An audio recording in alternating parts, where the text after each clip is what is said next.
There's three types of lassos. There's the freeform lasso, so let's hit L to get to the lasso tool.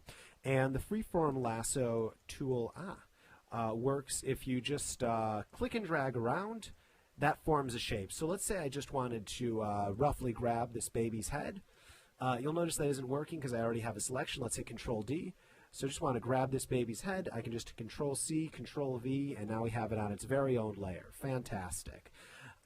Here, let's go back one more step. The next type, after the freeform lasso tool, there is an option to feather that. Always leave anti-alias on unless you need to do something very pixel perfect, generally for web design.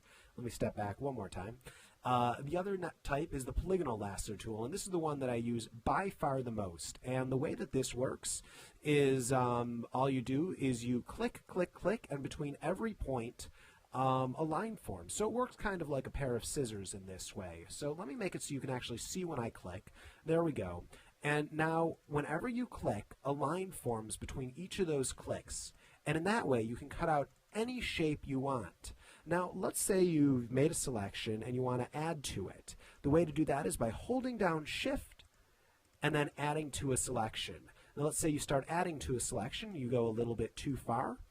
Hold down Alt, and then you can subtract from that selection. Control doesn't really do too much. It's not used that often here. You double click to close the selection. Now, one piece of advice that I have for you with the lasso tool is don't start a selection with it, because trying to cut around a complicated shape would take forever and you wouldn't be that accurate. Instead, start with something like the quick select and then move to the lasso tool. It's good for those final touches. So as far as technique, just zoom in a bunch, see if it's actually working on and off. So I'm just using the space bar to pan around to see where it's working and where it's not working. And I can see there's a little bit of a problem here. If you accidentally click it, you can always hit Escape to get out of it. So there's a little bit of a problem right here. I held down Alt, and now I can click these to get rid of it.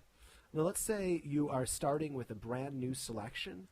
Something I suggest is, instead of starting on the edge, most people will start on the edge. See how that's the very edge of it?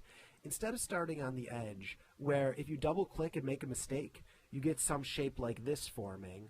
Or here, let's Shift Select and keep adding to this selection right here. So here we go. I accidentally double click, and I get a shape that I don't want. Instead of starting on the edge, start in the middle. And that way, if you double click,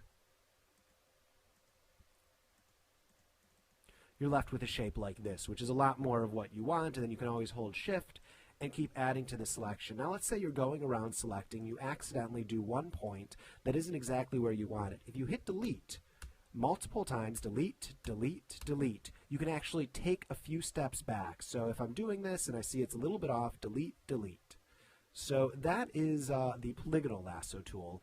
And then the last one is the magnetic lasso tool. And the way that that works is you click in the center first, and then just kind of roughly go along the edge. And in that way, you can get the points. Now, the trick with the magnetic lasso tool is when you get to a corner, click on that corner, and then it knows to give you a sharp corner right there. There's a couple of options in the magnetic lasso tool. Like all the other selection tools, you can hold Shift to add to the selection, Alt to subtract from the selection, Escape to cancel, double click to agree with it. But then also you can set the width. The width says how far from the exact place that the cursor is do you want it to look for a border. So if this is 10 pixels away from a border, here we go. My computer's lagging a little bit right now. If this is 10 pixels away from the border, it'll still find that border. How much of a contrast do you need between the light and the dark? This is at 10%. That's pretty standard.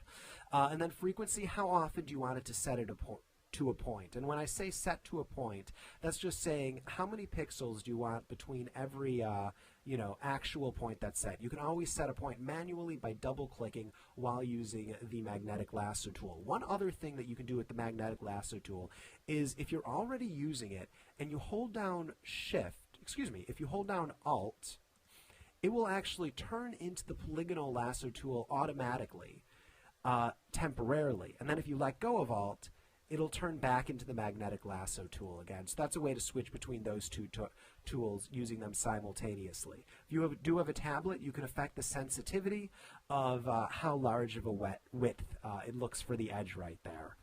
So those are the 3 lasso tools. And remember, these are the polygonal and magnetic lasso tool are mostly used to do changes after you've already used the quick selection tool or the wand tool, and the lasso tool is generally used just for rough areas. To deselect, hit Control D. And that's the lasso tools.